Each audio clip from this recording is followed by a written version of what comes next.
Bonjour à tous, merci de nous suivre sur Ecclesia TV. Bienvenue dans cette édition. La paroisse Notre-Dame de la Tendresse de la Riviera Golfe a abrité dimanche 17 novembre 2024 la messe de rentrée et d'envoi en mission de l'Association des cadres catholiques de Côte d'Ivoire, présidée par l'archevêque émérite d'Abidjan. Les membres de cette entité de l'Église ont été exhortés à vivre pleinement leur mission de témoins de l'Évangile. Et puis la troisième édition d'Intuition prophétique organisée par l'Apostolat catholique d'évangélisation Sacerdoce royal a connu son apothéose le dimanche 17 novembre à la paroisse Saint-Ambroise du Jubilé de Cocody en Grès. Louange, adoration, prédication ont meublé cette fête de la vocation. Le dimanche 17 novembre 2024, lors de la messe de rentrée et d'envoi en mission de l'Association des cadres catholiques de Côte d'Ivoire qui s'est tenue à la paroisse Notre-Dame de la Tendresse de la Riviera Golfe, le cardinal Jean-Pierre Coutoin, archevêque émérite d'Abidjan, à travers son homélie, a invité ses fidèles engagés à s'investir pleinement dans la construction d'une société plus juste fondée sur les valeurs évangéliques. Serge Lébé et Maria Bissier. C'est la paroisse Notre-Dame de la Tendresse de la Riviera Golfe qui a abrité la messe de rentrée et d'envoi en mission des cadres catholiques de Côte d'Ivoire, célébrée le 17 novembre dernier. Préparons-nous à célébrer le mystère de l'Eucharistie. Elle a été présidée par le cardinal Jean-Pierre Coutoin, assisté d'autres clercs, dont l'aumônier des cadres catholiques d'Abidjan, le père Rodrigue Nsaman. Cette messe marque pour nous le début d'une nouvelle année pastorale, placée sous le signe de la foi, du service et de l'engagement dans la mission que le Christ confie à chacun de nous, pour une Église vraiment synodale. Le cardinal Jean-Pierre Coutoin, en sa qualité de pasteur, a profité de cette célébration pour rappeler aux cadres leur mission de foi dans la société ivoirienne. Frères et sœurs, restez vigilants et ne pas se laisser berner.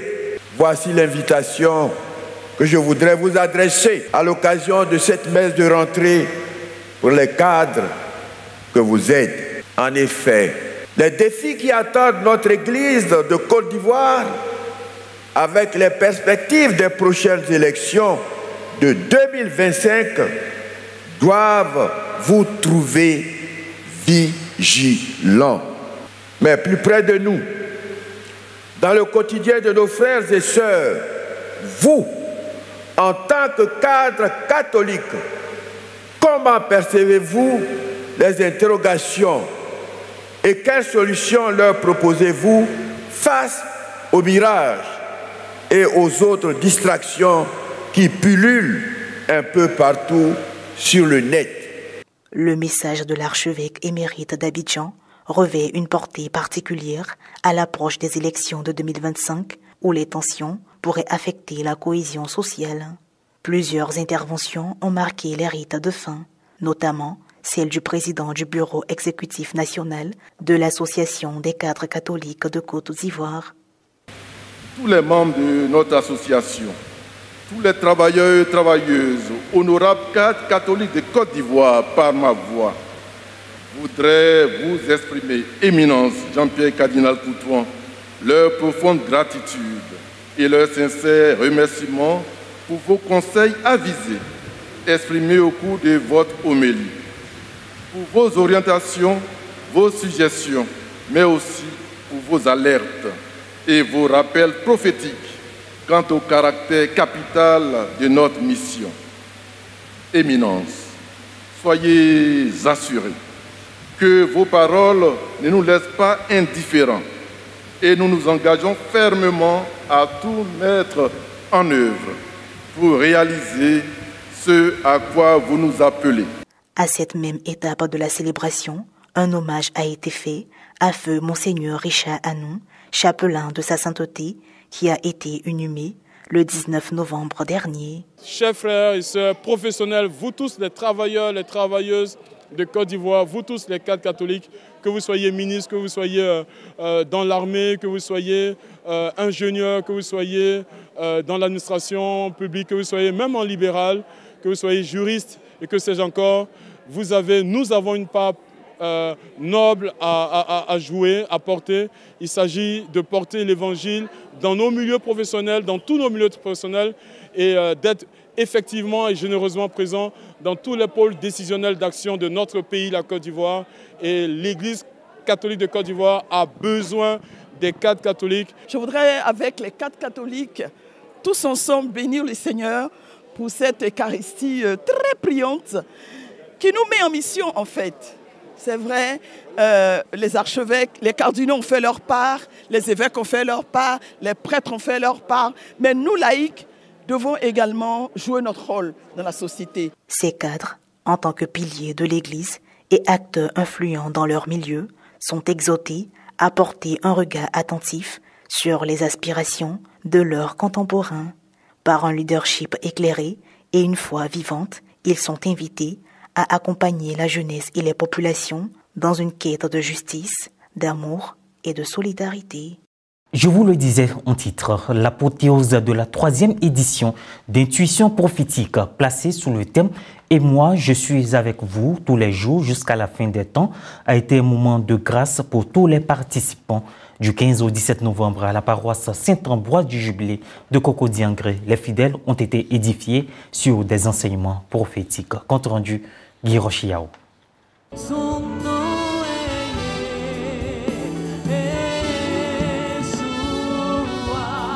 Le dimanche 17 novembre dernier, les rideaux sont tombés sur la 3e édition d'Intuition prophétique, un rassemblement de prières organisé par la Fraternité catholique d'évangélisation, sacerdoce royal.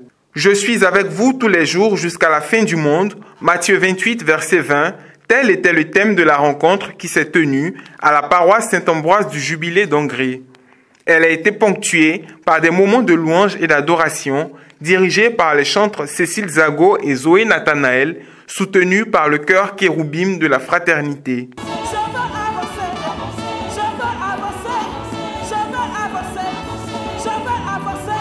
Il y a également eu un enseignement sur le thème du rassemblement donné par le frère Jérémy Pio, vice-modérateur de la communauté des enfants de Padre Pio. Frères et sœurs, la saison nouvelle, c'est le nouveau départ. It is a new beginning.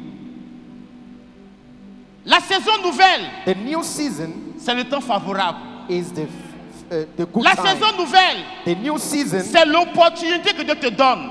It is the opportunity that God d'acquérir quelque chose qui va transformer tout ton être. It means that you receive something that la saison nouvelle, the new season, c'est les circonstances spécifiques is that the specific circumstances pour que ta vie change. For your life to change.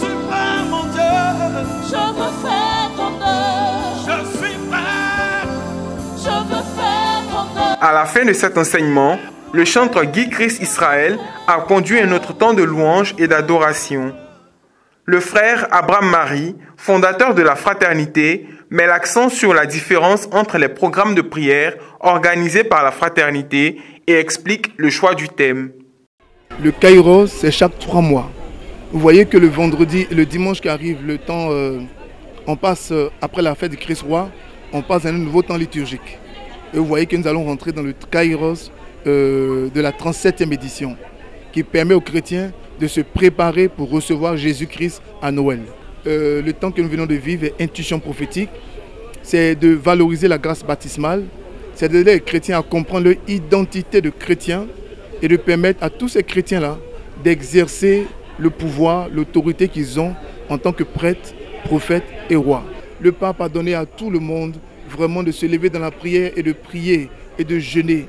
C'est à la suite de notre Père, à la suite de notre Papa, à la suite de notre Pape que nous essayons de permettre aux chrétiens de garder la ligne et de garder les yeux rivés sur Dieu. Les impressions de quelques participants. J'ai vu plusieurs personnes renouveler leur alliance avec Dieu, plusieurs personnes reconnaître leur appel senti qui sont appelés à faire quelque chose dans l'église et vraiment Dieu a touché, Dieu a béni son peuple. C'est le cœur rempli de joie, rempli d'allégresse, rempli de plénitude, car nous avons ce soir vécu un grand temps d'évangélisation, intuition prophétique, voix déclarée possédée. Effectivement, nous avons entendu, nous avons ressenti fortement l'appel de notre Seigneur. Oui, Dieu nous a parlé. Dieu a parlé à notre cœur. Dieu a manifesté encore une fois sa grâce pour nous. La Fraternité catholique d'évangélisation sacerdoce royale est présente dans plusieurs villes de la Côte d'Ivoire et même au-delà de nos frontières, dans certains pays comme les États-Unis, le Canada et le Danemark. Et voilà, cette édition se referme. Merci de l'avoir suivi. Merci de rester sur Ecclesia TV. Que Dieu nous bénisse.